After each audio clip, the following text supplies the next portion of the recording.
সৈকত সুন্দরী দীঘায় আবারও উদ্ধার হলো মৃত ডলফিন। ওল্ড দীঘা সমুদ্র সৈকত থেকে উদ্ধার হয় ডলফিনের মৃতদেহ, যা প্রায় 4.5 ফুট থেকে 5 ফুট লম্বা।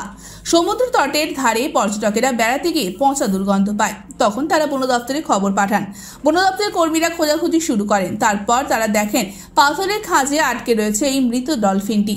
পাথরের খাঁজে আটকে থাকার জন্য অনেকের নজর এড়িয়ে যায় ডলফিনটি। পরবর্তীকালে বন দপ্তরের কর্মীরা সেই ডলফিনটিকে উদ্ধার করে বন দপ্তরে নিয়ে আসেন। বন দপ্তরের কর্মীদের কথায় এটিকে সংরক্ষণ করা হবে। পরে মৃত্যুর কারণ হিসেবে ময়নাতদন্ত করলে সঠিক কারণ জানা যাবে বলে তারা জানিয়েছেন। এই ডলফিন সাধারণত গভীর সমুদ্রে থাকে। কোনো কোনো সময় জাহাজের ধাক্কায় বা মৎস্যজীবীদের জালে জড়িয়ে আঘাতপ্রাপ্ত হলে তারা সমুদ্র তটের কাছাকাছি চলে আসে। পরবর্তীকালে সে মারা যায়। এদিন এই ডলফিনটিকে দেখার জন্য বহু পর্যটকরা ভিড় জমান। পরবর্তীকালে এটিকে উদ্ধার করে বন দপ্তরের কর্মীরা নিয়ে আসেন। তাকে খাঁচার মধ্যে বন্দি করে রাখা হয়েছে। তার ময়নাতদন্ত হবে বলে এমনটাই জানা গেছে।